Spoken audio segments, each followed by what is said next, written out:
Walker Kessler dominates the glass. Jazz fight fiercely. But in the end, missed free throws will be what Walker remembers, and the Jazz were unable to play the Grinch in Cleveland. A fun one. We'll talk about it next on POSTCAST. I promise. We'll talk about it next on POSTCAST.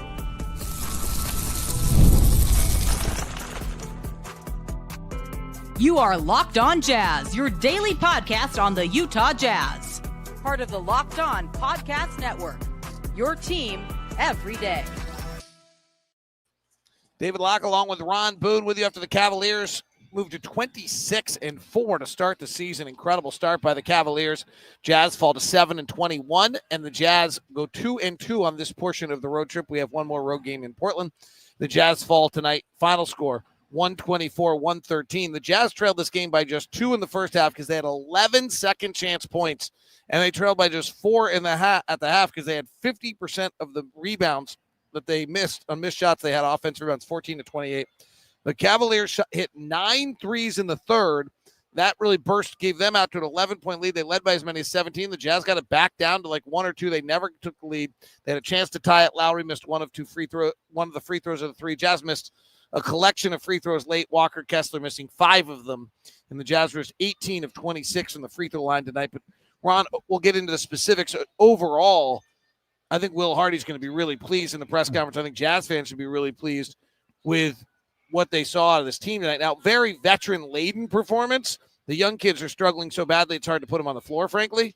And Keontae's hurt.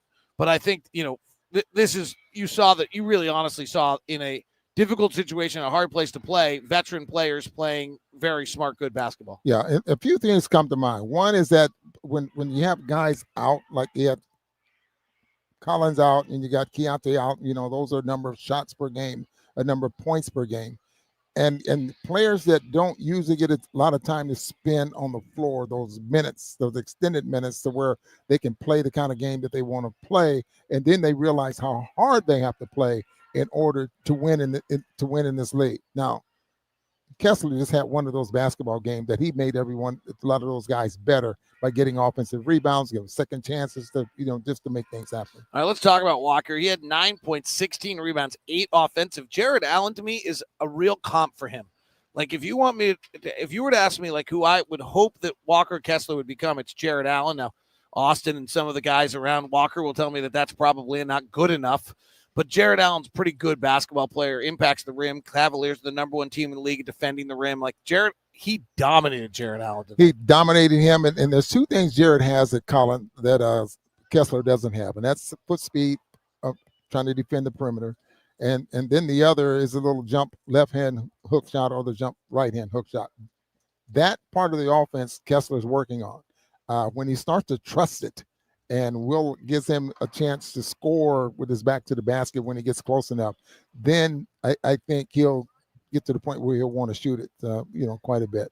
But free throws right now is going to be a problem. Let's stay on the positive, Walker, because I do want to get to the free throws because I'm actually very concerned about it. So he's holding his ground. Here's what I'm seeing. I want your thoughts on this. So first thing is he's holding his ground because he's stronger.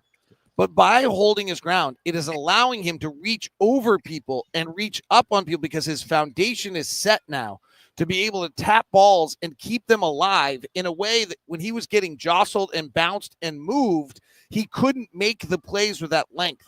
But now he's getting a hand on almost every ball. The other thing is I would say our biggest problem defensively has been how much transition we allow. His offensive rebounding is so potent if he can do what he did tonight. The teams can't run because they're going to have to send 3 and 4 to the glass to make sure that they get the loose ball tips because Walker's not letting the big guys grab a rebound. Somebody else is going to have to grab the rebound after Walker tips it. Well, that's exactly right. I mean, you said it perfectly because you can tell that he's not getting bounced around to the point where he can't stay vertical or rebounding. Guys are putting a body on him, and they're not moving him like they used to, and he's able to stay home, maybe challenge some shots. And you can see that Mobley tried to do that a couple of times, and Kessler just didn't move. His game is definitely improving.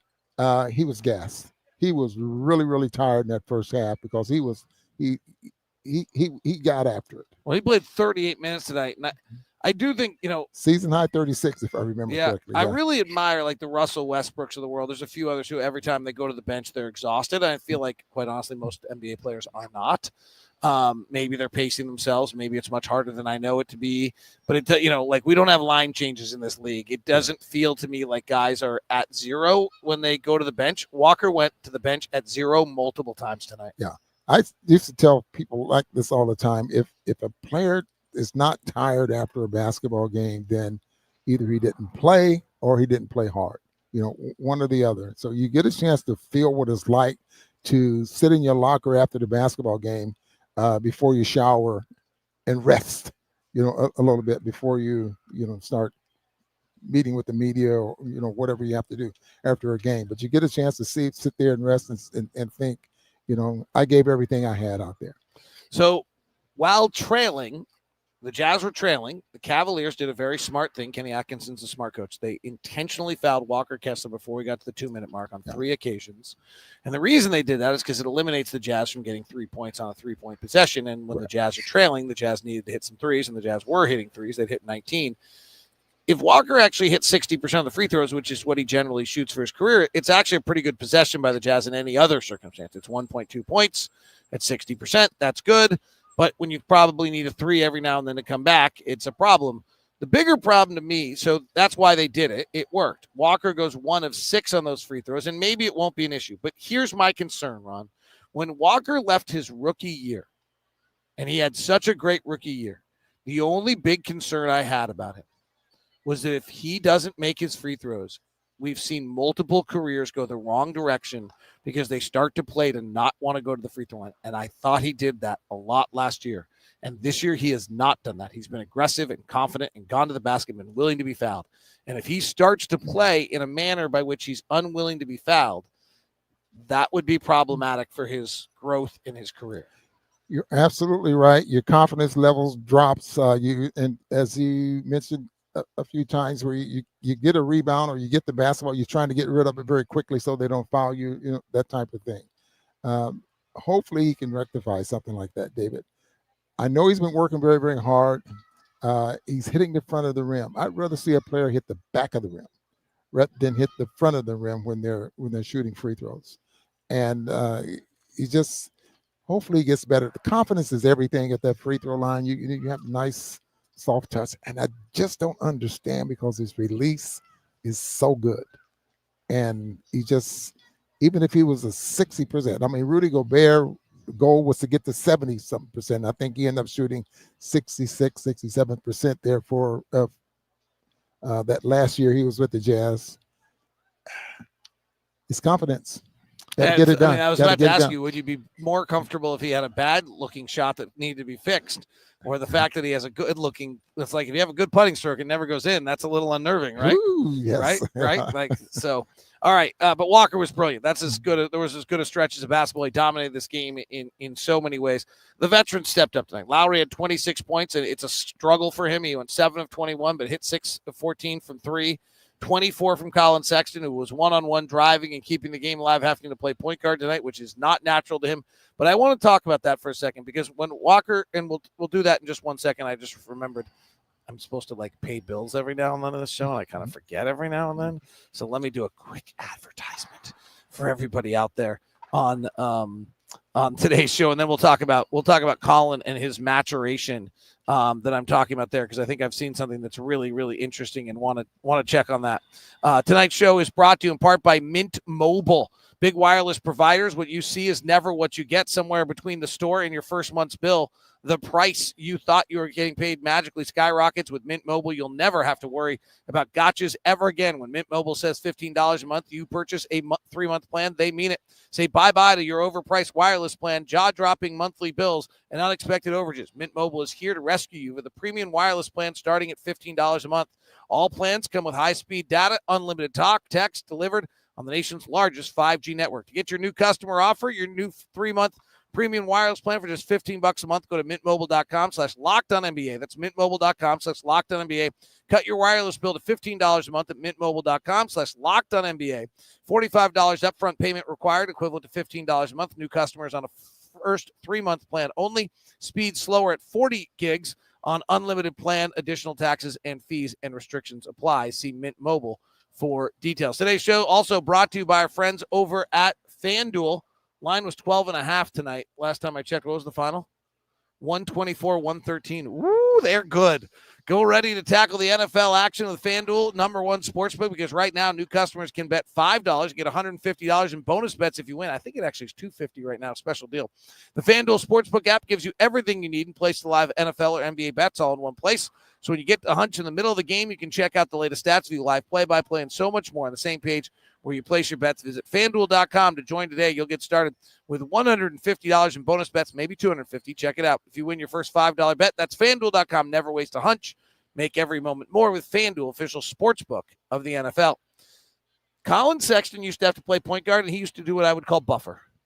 He would used to sit up top, and he literally looked like a computer buffering. He was like, oh, there's so many reads. I got to make him. I got to do it right. I got to be perfect. And either Will Hardy has figured out how to use him better as a point guard, or Collin Sexton's gotten better at doing it, and the flow of the offense was much better tonight. Well, he's, for the most part, he has Collin Sexton, I don't want to say under control, but he's letting him play his game for the most part. Collin Sexton ended up getting 22 shots tonight. That's about 8 more than he normally takes, because I think between him and Keontae and Lauri and Collins, Keontae's 8, I think 16 or 18, and John's about 16. I have it right over here. But yeah, and so they're pretty close to the same. And so Collin Sexton ended up getting some of those shots from those guys here tonight. But he is letting Collin Sexton play his game. And Collin Sexton is doing a very good job of controlling himself to the point where it's not always all isolation with him, even though there isn't a shot out there he doesn't like. Best play of the night was probably the break at the 45 where he just beat the defender off the ball movement, exploded, got to the rack. That's where he is truly at his best and is elitely skilled. Jordan Clarkson had 27 tonight, worth calling out as well. Just your overall thoughts on the Cavaliers. They're 26-4, or how legit are they? I like their game. They're very much under control. They like each other out there on the floor. Donovan Mitchell's game is just turned around to the point where he is so much under control, trusting his teammates. And as you mentioned during the broadcast, him and Garland I don't think we saw this last year. No, they're much more cohesive. Yeah, absolutely. All right, reliability pluses tonight, Ron Boone? I think it's city there. I got Lauri. We're going to give Potter a reliability for sure. He had 7 rebounds, and I think he may have had 4 of the first 6 rebounds the Jazz had in the ball game. Kessler, he Sexton. Also hit 3 of 6 from 3. Like, if this kid was the G League's #1 3-point shooter 2 years ago, if he can hit threes, he is going to become a regular non-2-way player in the NBA. And all of his threes came from the corner here tonight, if I remember correctly. He was 1 for 6 from that right corner and 1 for 4 from the left corner. And he ended up making a couple of 3-point shots here. As a matter of fact, he was 3 for 6. Okay. And I think Jordan Clarkson there too. So we got 4. Wait. Walker too, right? Yeah, I got Collin. I had Walker, and I had Lauri, Potter, Kessler, Collin Sexton, and Jordan Clarkson. So that's 5. Right. All right. Sounds good. Yeah. 5 players with reliability pluses tonight. Let me just ask you one last thing. Just can I see the box score for 1 second? Because I do think this is I have one right here. This is what fans kind of care about. Isaiah Collier, 0 for 1, 0 points, 1 rebound, 4 assists. He does get in the paint, 14 minutes. Brice Sensabaugh, 2 points, 11 minutes. Kyle Filipowski, 9 minutes. And I know it's not all about scoring, but 0 points. He does have 2 assists. Like, Will's trying, but, like, what do you do? The problem we have with these young guys is that right now they're not players that can make an impact in a short period of time, in the short minutes out there on the floor. Without letting those guys play 30-something minutes a ball game to see if their game expands, it's going to be tough for them. Now, we saw some numbers that both of those guys have put up in the G League. They played extended minutes, but the level of play is probably not the same as what they're running into here. It's going to be hard for them. And just going to have to keep running them down to the G League, bring them back, give them minutes out on the floor, and see if they can grow from there. That wraps us up tonight. Jazz will be in Portland on the 26th. Have a very Merry Christmas. Thank you for taking the time and joining us tonight. Have a great one. On behalf of Ron Boone, I'm David Locke. Have a happy holidays. Merry Christmas. Merry Christmas. Talk to you on the 26th in Portland.